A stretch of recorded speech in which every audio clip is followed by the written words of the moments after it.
کبھی یہ لطف، یہ ہمارے بچوں کو نا سکے جمع کرنے کا شوق ہو جاتا تھا، بعض لوگوں کو سیاحت کا شوق ہوتا، اس کے لیے پیسے نہیں جمع کرتے بندہ، ماں باپ کو مناتا نہیں، اگر اندر پانی لوڑ نہیں ہرا نو راہ بنا دی، جذبہ آ جائے تو پھر جذبہ کبھی پوچھتا ہے میں نے کدھر جانا ہے، سیلاب نے کبھی رستہ پوچھا ہے، وہ آتا ہے تو آ جاتا ہے۔ اگر شوق ہو نبی پاک کی حدیث یاد کرنے کا، اگر دل میں وہ ذوق ہو، میرے نبی پاک علیہ السلام نے فرمایا، دعا دی حضور میں فرمایا، اللہ ان لوگوں کے چہروں کو چمکتا رکھنا، ان کے چہروں کو چمکتا رکھنا جو میری حدیثیں یاد کرتے ہیں اور پھر آگے سناتے ہیں۔ ایک بزرگ تھے حضرت شاہ بقی الدین ابن مخلد، کہتے میں اپنے استاد صاحب کے پاس پڑھتا تھا، یہ ہے ہمارے صوفیاء، یہ ہیں جن لوگوں کے عرس منانے چاہیے۔ میں پڑھتا تھا تو میرے استاد صاحب مجھے کہنے لگے بیٹا تیرے اندر جذبہ زیادہ ہے اور یہاں میں تجھے اتنا وقت نہیں دے پاؤں گا، تو بغداد شریف امام احمد بن حنبل کے پاس چلا گیا۔ آج کل تو مدارس میں پڑھنے والے بچوں نے اپنے مدرسے کے علاوہ باقی مدرسوں کا زیادہ حساب رکھا ہوتا ہے، وہاں کیا چل رہا ہے، کیا ہو رہا ہے، کیا پڑھایا جا رہا ہے، پڑھنا نہیں نہ ہوتا، وقت ضائع کرتے ہیں۔ شاہ بقی الدین کہتے ہیں میں امیر گھر کا بچہ تھا لیکن شوق لگ گیا کس بات کا کہ حضور کی حدیث سیکھی، میں نے اپنے نبی کی باتیں یاد کر لی، شاعروں کے شعر کتنے یاد کرتے ہو، اقوال اتنے یاد کرتے ہو، کہاوتیں اتنی یاد کرتے ہو، قرآن کی آیات کیوں نہیں یاد کرتے، نبی پاک علیہ السلام کی احادیث مبارکہ کو حفظ کیوں نہیں کرتے؟ فرماتے مجھے لو لگ گئی، اب میں بغداد کے رستے پہ چلا، دریا میں بیٹھا تھا، طوفان آ گیا، کشتی ٹوٹ گئی، ایک جزیرے پہ جا لگا میں بڑی مشکل سے، مہینہ بھر پتے کھائے، پر جذبہ یہ تھا واپس نہیں جانا، جانا ادھر ہی ہے جہاں سے مجھے حضور کی حدیثوں کا فیض ملے گا۔ فرماتے ہیں ایک مہینے کے بعد وہاں سے کوئی مسافر کشتی گزری، اس پہ بیٹھا، بغداد پہنچا، وہی پرانے کپڑے، پھٹا پھٹا لباس، مہینے بھر کی تکلیف۔ جب بغداد شریف پہنچا تو پتہ چلا کہ امام احمد بن حنبل کا تو مدرسہ بند ہو گیا، بادشاہ ناراض ہو گیا، مدرسہ بند کر دیا، امام صاحب تو قید میں ہیں، ان کے گھر کو جیل بنا دیا گیا، وہ نظر بند ہے۔ جذبہ تھا حضور کی حدیث سیکھنے کا، اے کاش یہ جذبہ کبھی لگ جائے، میری ملت کا جوان کہے نہیں رات میں ایک حدیث یاد کر، نہیں میں نے ایک روایت ضرور اپنے سینے میں محفوظ کرنی ہے، میں اپنے سینے کو بھروں گا کتاب و سنت سے۔ فرماتے ہیں کہ پورے شہر کے اندر فوج گھومتی ہے، پولیس کھڑی ہے، کوئی مجھے امام احمد بن حنبل کے گھر کا پتہ بھی نہیں بتاتا۔ فرماتے ایک شخص کی میں نے منت کی، میں نے کہا میرا چہرہ دیکھ میں کتنی دور سے آیا، کوئی مہربانی کر، میں دنیا کے مال کا سوال ہی نہیں، حضور کی حدیث کی خیرات چاہتا ہوں۔ امام صاحب کا گھر بتا دے، وہ کہنے لگا بڑا سخت پیرا ہے، میں انگلی کا اشارہ نہیں کر سکتا، میں نے کہا چل آنکھ کا ہی کر لے، کہتے وہ مجھے ان کی گلی میں لے گیا اور آنکھ کے اشارے سے کہنے لگا وہ گھر ہے، آنکھ کے اشارے سے۔ آپ فرماتے ہیں کہ میں اس گھر گیا، اس گھر کو میں دیکھ آیا، اب میں نے سوچا میں نے امام صاحب تک پہنچنا کیسے ہے، چونکہ باہر تو پولیس کھڑی ہے، یہ شوق اگر کبھی لگ جائے تو پھر صحیح حدیث میں ہمیں ملتا ہے کہ ایک صحابی کو پتہ چلا تھا یا تابعی تھے، انہیں پتہ چلا تھا کہ نبی پاک کی ایک حدیث ہے، پر بندہ دمشق میں ہے، تو وہ مدینے سے گھوڑے پہ بیٹھ کے صرف حضور کی ایک حدیث سیکھنے آ گئے۔ یہاں تو ہر جمعے مفت سنائی جاتی ہے نا، اور خطیب صاحب کہتے ہیں بٹ ٹائم پہ آ جایا کرو، لیکن وقت نہیں، گنجائش نہیں۔ دوستو یہ ذوق علمی بالخصوص ملت کے جوانوں میں پیدا ہونا بڑا ضروری ہے۔ حضرت شاہ بقی الدین کہتے ہیں میں نے سوچا کیسے جاؤں امام صاحب کے گھر قربان جاؤں، کہتے ہیں پہلے سوچا سبزی والا بن جاتا ہوں، پھل بیچتا ہوں، چلو میں آواز دوں گا شاید امام صاحب سبزی خریدنے باہر آئے، پھر میں نے سوچا سبزی خریدنے کوئی آتا ہے کوئی نہیں بھی تو آتا ہے، میں امیر باپ کا بیٹا، پھر میں نے سوچا کہ میں نے صفائی والا بن جاتا ہوں، شاید وہ باہر آئے، پھر سوچا صفائی والے کو دیکھنے بھی سارے نہیں آتے، آخر کیسے پہنچوں حضور کی حدیث سیکھنے کے لیے؟ کہتے میں نے طے کیا میں نے نہ سر سے ٹوپی اتار لی، کپڑے پھاڑ لیے، گلے میں میں نے مانگنے والا کاسا ڈال دیا۔ تینوں لب دیاں سی آپ گواچے، سانو اپنی خبر نہ کوئی، ساتھوں پارے نی ککھ گلیاں دے، سانو آخ دے لوگ شدائی، اسا ننگ نموس دا ساڑ کے چولا، گل پہنے تاج گدائی، او سجنا اپنا آپ گوایا تاں یار دے جاتی پائی۔ فرماتے میرے مانگنے والا کاسا، اور میں دروازے بھی اللہ کے نام پہ دے دو، اللہ کے نام پہ۔ کہتے امام احمد بن حنبل کا دروازہ آیا اور میں نے رو کے صدا کی، اندر جذبہ تھا، رو کے صدا، میں نے کہا کچھ لینے آیا ہوں، یوں دروازہ کھلا، اور جب امام صاحب نے 1 دینار دینے کے لیے میرے پیالے پہ کاسے پہ ہاتھ بڑھایا تو میں نے ہاتھ چوم لیا۔ میں نے کہا قربان جاؤں، میں 1 دینار کے لیے نہیں آیا، رسول اللہ کی حدیث سننے کے لیے آیا۔ کہتے ہیں امام صاحب نے نا یوں اٹھا کے نظر دیکھی، اس طرح بھی کوئی لیتا ہے؟ آپ یقین کریں کچھ لوگوں کو لینا بھی آتا ہے، کچھ لوگوں میں جذبہ ایسا ہوتا ہے کہ وہ لے لیتے ہیں، کچھ نہ ارادہ کرتے ہی رہ جاتے ہیں، پروگرام بناتے ہی رہ جاتے ہیں، کچھ لے جاتے ہیں، کچھ اور چکر میں پڑے رہتے ہیں اور کچھ حاصل کر جاتے ہیں۔ حضرت امام صاحب رحمۃ اللہ علیہ نے چہرہ دیکھا، فرمایا ہاں حضور میں بڑی دور سے آیا ہوں، بڑی دیر سے پہنچا ہوں، گو سنا تھا کہ آستانہ یار دور ہے، پر ہم نے بھی ٹھان لی تھی کہ جانا ضرور ہے۔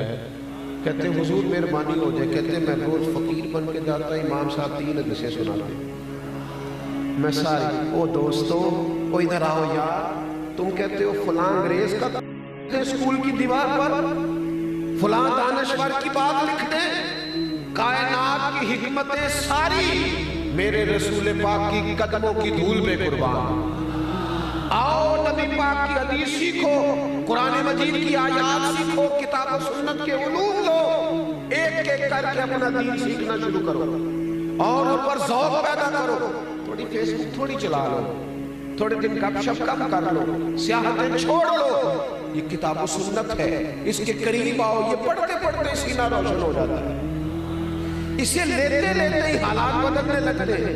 کہتے میں کتنا عرصہ فقیر بن کے جاتا رہا، پھر حالات بدل گئے، حالات بدل جایا کرتے، حالات بدل جایا کرتے، حالات کے سہمے ہوئے لوگوں کو بتا دو حالات بدل جاتے ہیں، ایک جیسے نہیں رہتے۔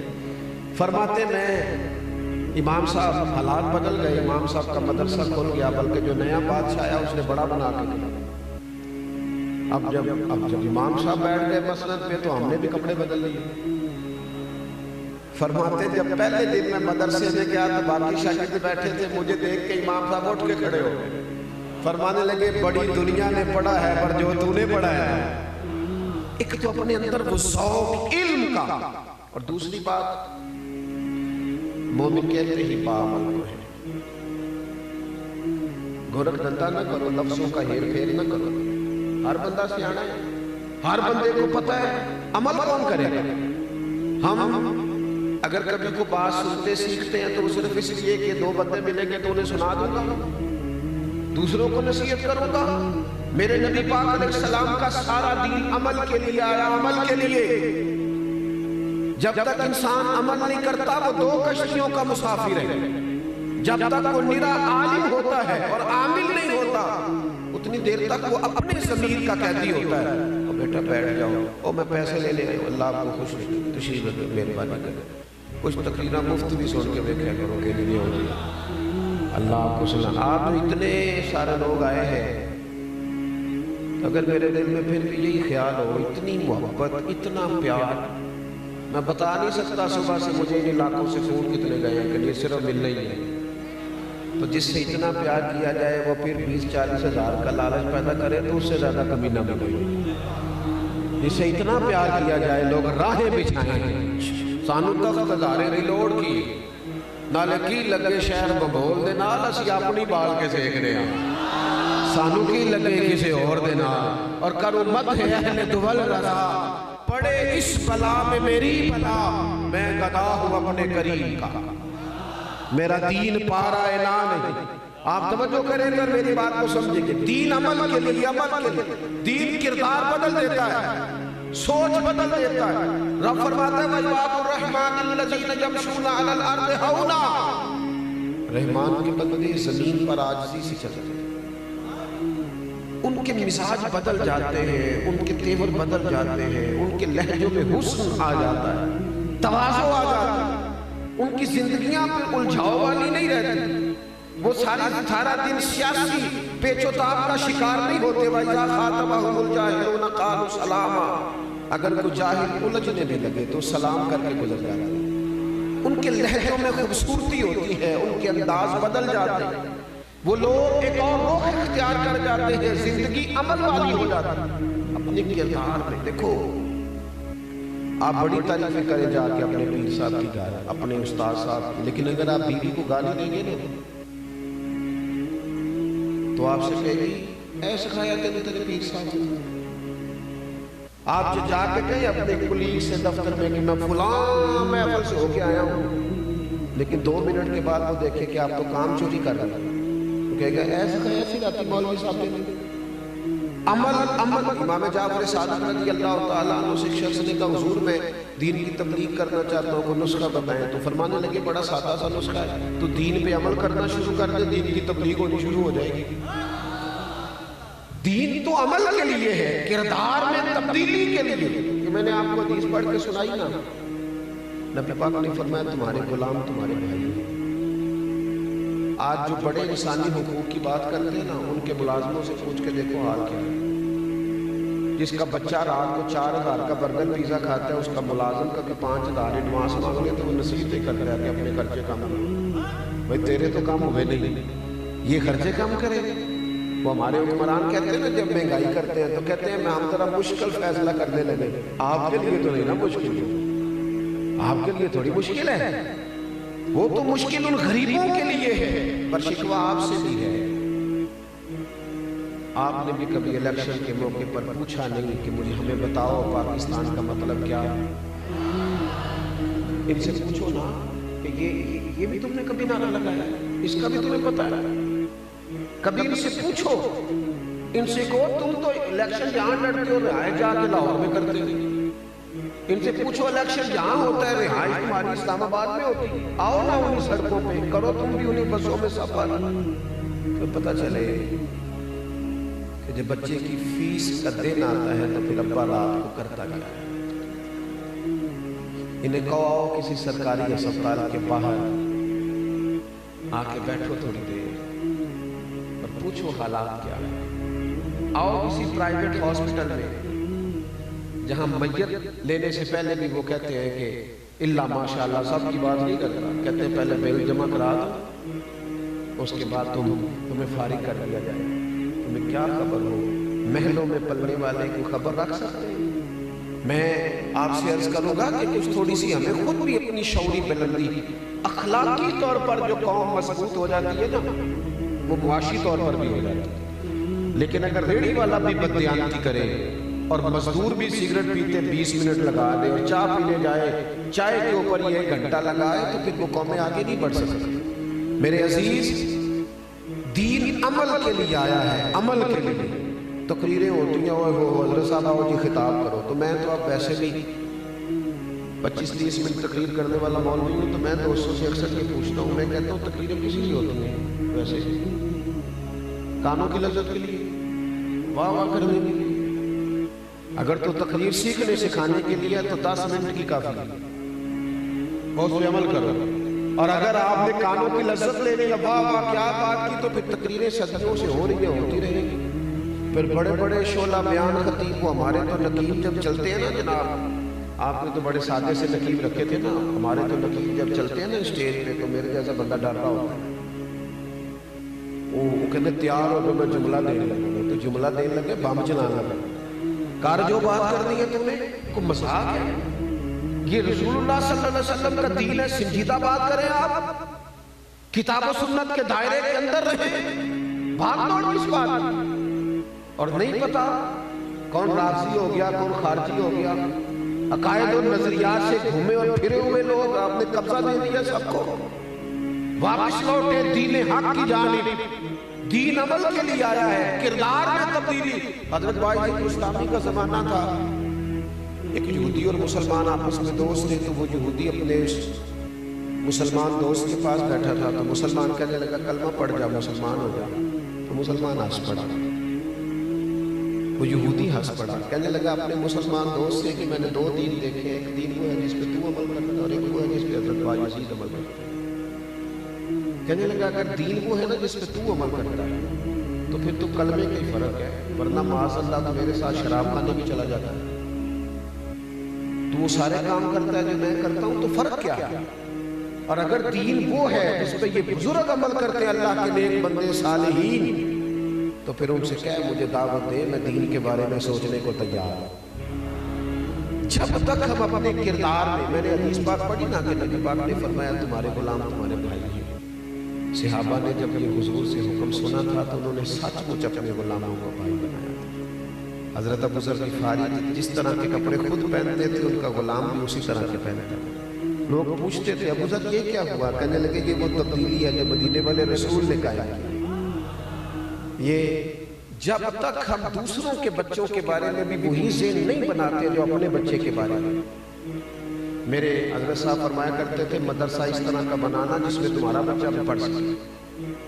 آج کل لوگ بات سناتے ہیں نا جی، تقویٰ سنا رہے ہوتے ہیں بعض محتمے میں، اللہ ماشاءاللہ ہم نے کبھی مدرسے کی روٹی نہیں کھائی، تو میں کہتا ہوں آپ تقویٰ بدلنے آپ وہی کھایا کریں جو مدرسے سے ہوتے، آپ کو پتہ چلے بیچارے بچے کیا کھاتے ہیں، آپ کو سمجھ آئے۔ آپ کے ہاں تو انباؤ اقسام کے لنگر ہیں، روز جلسے ہیں، محافل ہیں، لیکن وہ جو دین کے نام پہ آیا اس کا جو حشر کیا جا رہا ہے وہ اس کا جواب دے رہے ہیں اللہ کی بارگاہ میں قیامت کے دن۔ ہم جو اپنے بچوں کے بارے میں سوچتے ہیں وہ پڑوسی کے بچے کے بارے میں کیوں نہیں سوچتے؟ اپنے دیگر اعزاء و اقرباء کے بچوں کے بارے میں کیوں نہیں سوچتے؟ اپنے ملازمین کے بچوں کے بارے میں کیوں نہیں سوچتے؟ اسلام کردار و عمل میں تبدیلی کی بات کرتا ہے، فکری انقلاب برپا کرتا ہے، سوچوں کو بدل دیتا ہے، نظریاتی مسلمان بناتا ہے۔ نظریاتی نعروں کی حد تک اور گفتگو کی حد تک کوئی شخص چمکے تو وہ تو ساری دنیا چمک رہی ہے۔ حضرت مولا علی شیر خدا کرم اللہ تعالیٰ وجہ الکریم اپنے غلام کو لے گئے بازار، کہنے لگے چل کپڑے خریدنے جانا ہے۔ غلام کو یہاں تو ڈرائیور جو ہوتا ہے نا اس کو لوگ کھانے میں ساتھ نہیں بٹھاتے، تو ڈرائیور کی روٹی اٹھے کر، حالانکہ صاحب گاڑی میں سو رہے تھے، ڈرائیور ہی ہے جو خیریت سے لے آیا ہے، لیکن وہ کہہ رہے ہیں کہ اس کی کھانا ادھر بھیج دو، ہمارے ساتھ نہیں بیٹھ سکتا۔ حضرت مولا علی شیر خدا اپنے غلام سے فرمانے لگے چل بازار چلے۔ بازار گئے، دونوں کپڑے خریدے، ایک جوڑا مہنگا تھا ایک سستا تھا۔ غلام کہتا ہے میں سمجھ گیا مہنگا جوڑا آقا کا ہے، سستا غلام کا ہے۔ ایک ہی تھیلے میں دو جوڑے تھے۔ پھر وہ چوک آ گیا جہاں سے مجھے اپنے گھر جانا تھا، حضرت علی کو اپنے کاشانہ نور میں جانا تھا۔ فرماتے مولا علی شیر خدا کرم اللہ تعالیٰ وجہ الکریم مجھ سے کہنے لگے، اپنے غلام سے کہنے لگے لا بیٹا وہ میرے والا جوڑا مجھے دے دے، میرے والا سوٹ دے دے۔ کہتے ہوں میں نے مہنگا نکال کے بڑھایا، تو فرمانے لگے یہ نہیں میرا، یہ انقلاب ہے جو نبی پاک نے برپا کیا۔ سنیں، فرمایا یہ نہیں میرا۔ اس نے کہا حضور آپ کا یہ؟ فرمایا نہیں میرا تو وہ سستے والا ہے۔ وہ کہنے لگا حضور آپ مہنگا پہنے نا، آپ آقا ہیں، سستا میں پہنتا ہوں، میں غلام ہوں۔ تو آپ فرمانے لگے اگر کسی وجہ سے تقسیم کرنی ہے تو اپنے والی وجہ نہ رکھ، میرے والی کر لے۔ اگر کوئی سبب تقسیم کا بنانا ہے نا کہ اس سبب سے تقسیم کرنی ہے تو میں تمہیں سبب دیتا ہوں، وہ رکھ لے گا۔ جناب بتائیے، حضرت علی فرمانے لگے اس طرح کرنا، تو پہننا مہنگا کیونکہ تو جوان ہے اور مجھے سستا دے دے چونکہ میں بوڑھا ہوں۔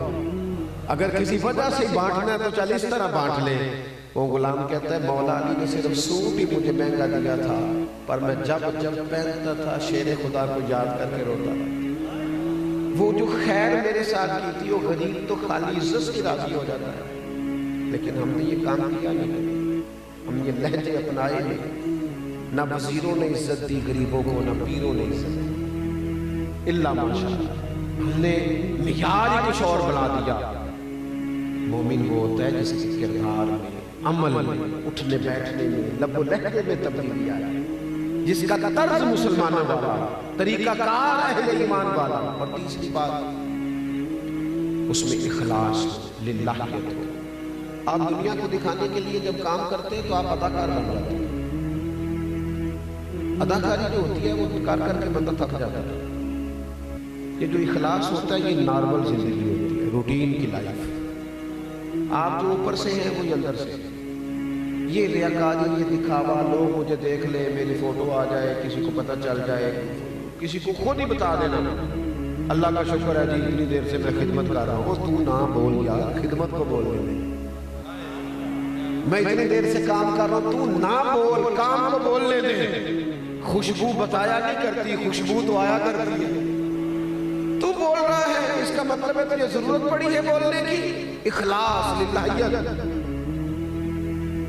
شوہر خرچہ پورا نہ دے تو بیوی گزارا کر لگتی، سادے کپڑوں میں رہے، تلخی بھی سہ لیتی۔ لیکن اگر اسے پتہ چل جائے نا میرے ساتھ مخلص نہیں، کہیں اور بھی نظر ہے، تو پھر گزارا۔ اس کا مطلب ہے اخلاص نہ ہو تو گھر نہیں چلتا، ہو تو پورا دین کیسے چلے گا؟ ہمارے ہاں یہ نظام بن گیا کہ اخلاص ڈھونڈنا پڑتا ہے، مخلص ہو کر کام کرے، مخلص ہو کر۔ یہ ہمارے ملک میں سیلاب آیا، کوئی اتنا بڑا مسئلہ نہیں تھا اتنے سارے سرمایہ داروں کے لیے، بڑے بڑے وزیروں کے لیے، لیکن ہماری ترجیحات کچھ اور ہے۔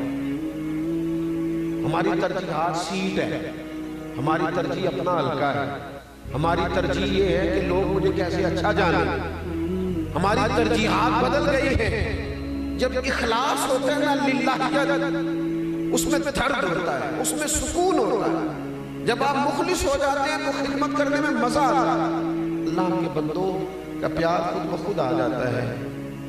غریب ڈھیر سارے اپنا مسئلہ اس لیے نہیں بتاتے کہ پتہ نہیں کچھ ملے گا کہ نہیں ملے گا، پر رسوائی ہو جائے گی۔ سگا بھائی مالدار ہے پر بھائی اس سے نہیں 4 پیسے ادھارے مانگتا، وہ 200 کلومیٹر دور دوست کو فون کرتا ہے، اسے پتہ ہے میرا بھائی پہلے تو بھائی کو بتائے گا، پھر سارے علاقے کو بتائے گا، دینے پتہ نہیں دے دے۔ وہ جو ہمارا دکھاوا ہے، جو آپ یقین کریں مسجد میں پیسے دے کے لوگ ٹائلوں پہ لکھوا لیتے ہیں برائے سالے ثواب۔ فرشتے بھول گئے تھے کیا؟ کسی اور کے کھاتے میں لکھا جانے لگا تھا، کب تک دکھا دکھا کے۔ اور میں نے دیکھا بہت سارے لوگ بیچارے بول بول کے تھک جاتے ہیں کہ میں بڑا چاہ، خود ہی بتاتے رہتے ہیں یہ تو گناہ گندا ہے۔ کہاں ہوتا ہے مخلص ڈیوٹی، ذمہ داری والا، احساس والا۔ نبی پاک علیہ السلام نے فرمایا تم مخلص ہو جاؤ، تمہارا تھوڑا عمل بھی تمہیں کفایت کر جائے۔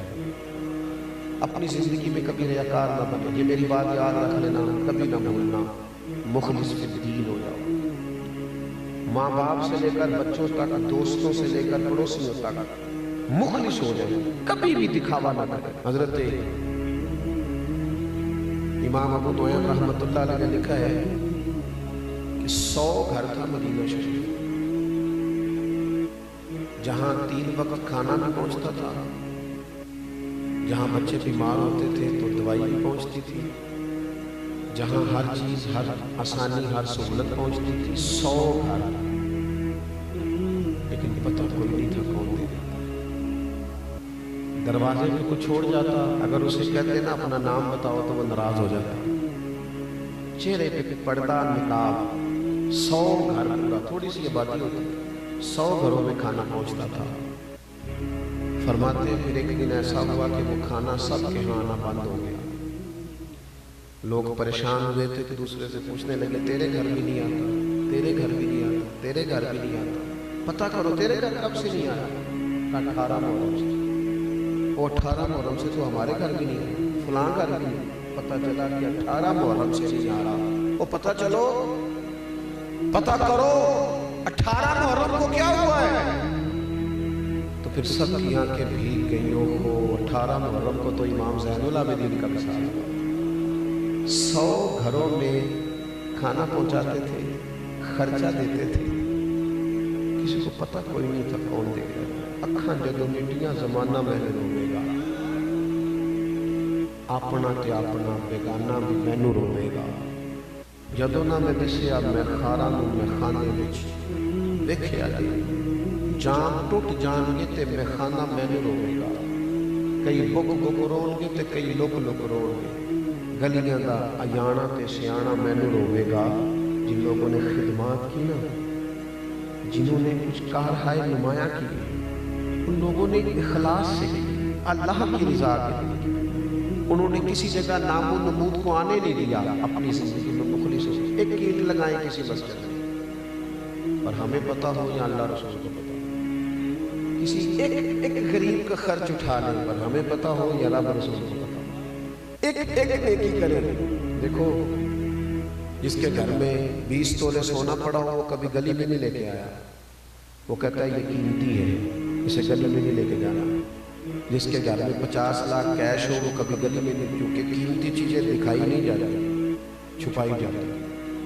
اگر اپنی نیکیوں کو قیمتی سمجھتے ہو تو انہیں دکھانا چھوڑ دو چھپانا شروع کر دو تاکہ وہ قیمتی ہو جائے قیمتی اپنی زندگی میں وہ خوبصورتی لائیں وہ للہیت لائیں آخری بات آپ سے یہ کرنی ہے کہ اللہ کریم نے جو آیات میں نے تلاوت کی اس میں فرمایا کہ وَالَّذِينَ يَبِيتُونَ لِرَبِّهِمْ سُجَّدًا وَقِيَامًا فرمایا اللہ کے بندوں کی شان یہ ہے کہ وہ رات سجدے میں گزار دیتے ہیں اور قیام میں گزار دیتے ہیں مسلمان کی طاقت مسلح ہے مسلمان کی طاقت دعا ہے ہم مجلسوں کے قائل ہیں محافل کے قائل ہیں جلوتوں کے قائل ہیں ہمارے موبائل آباد ہیں ہمارے ہاں گھر آباد ہیں دفاتر آباد ہے ہمارے مسلم نہیں یہ بات کچھ وقت جب نکال کے اللہ اللہ کرو گے اس طرح جسم بھوکا ہو تو روٹی نہیں مانگتا اس طرح ہماری روح اللہ کی یاد مانگتی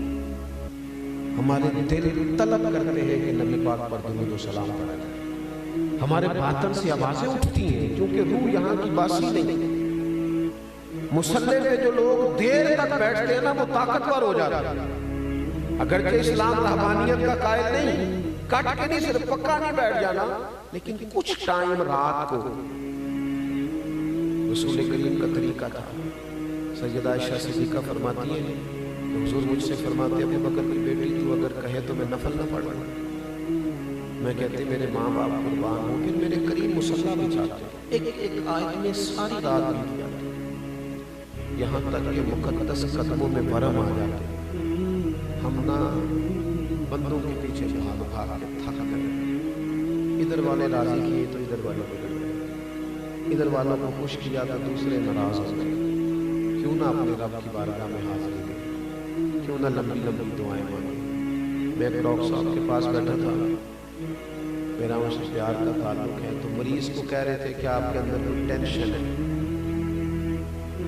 آپ وہ ساری ٹینشن نا اپنے دل سے نکال دیں طبیعت ٹھیک ہو جائے تو وہ نا پیشنٹ جو تھے مریض وہ ہلکا ہلکا نا سارا تو میں سمجھ گیا کہ یہ نہیں نکال سکتا تو میں نے کہا میرا مداخلت کرنا بنتا تو نہیں پر اجازت ہے تو ایک بات کر لوں انہوں نے کہا جی کیجیے میں نے کہا ڈاکٹر صاحب کچھ دکھ بڑے ذاتی قسم کے بڑے نجی ہوتے ہیں بندہ اپنے آپ سے نہیں کر سکتا کہیں نہیں جاتے کہنے لگے حال کیا ہے میں نے کہا حال ہے نا حال ہے مصلی اور دعا جو کسی سے نہیں کہہ سکتے کہہ دو اللہ رسول سے اور کھل کے کہہ دو اور ساری کہہ دو اور رو کے کہہ دو تمہارا راز بھی رکھا جائے گا دل بھی ہلکا ہو جائے گا اور رب سے بندہ جتنا مانگتا جاتا ہے اللہ اس کی عزت میں اضافہ فرماتا جاتا ہے پر وہ ایک اکبر آبادی کہتے ہیں مصیبت میں بھی اب یاد خدا ہم کو نہیں آتی دعا منہ سے نہ نکلی جیبوں سے عرضیاں نکلی ساری جماعتوں کے پیچھے بھاگ بھاگ کے تھک گئے ہو نتیجہ کیا نکلا ہے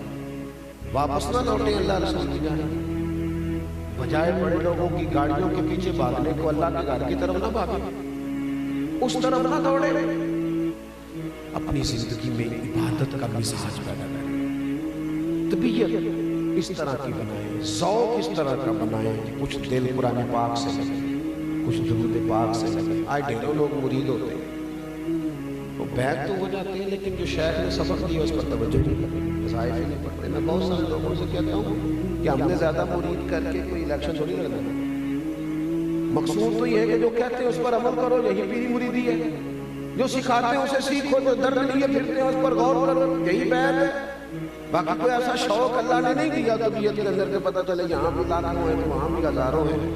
تو میں نے جو 4 باتیں آپ کی خدمت میں عرض کی ہیں، پھر دہراتا ہوں بات ختم کرنے سے پہلے. ایک تو مزاج علم کا بنایا، تھوڑا بہت سیکھتے رہیں.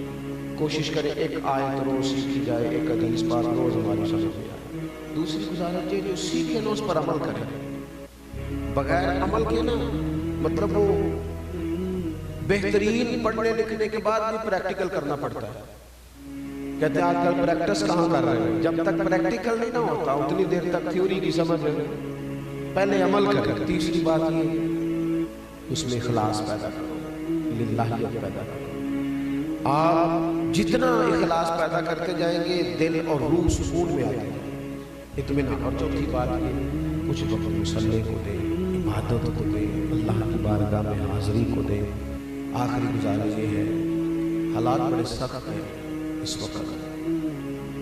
مہنگائی بہت زیادہ عروج پکڑ گئی ہے. ایک ہوتا ہے درمیانہ اور غریب طبقہ. مہنگائی سے ہمیشہ وہ لوگ متاثر ہوتے ہیں. مجھے تو اپنی گلی کے لوگوں کو پتہ ہے کہ کس کی کتنی آمدن ہے، تو آپ کو بھی تو پتہ ہی ہوگا. بجائے اس کے کہ کوئی آ کے رو کے کہے، اس سے پہلے ہی نا تھوڑی خبر لے گی.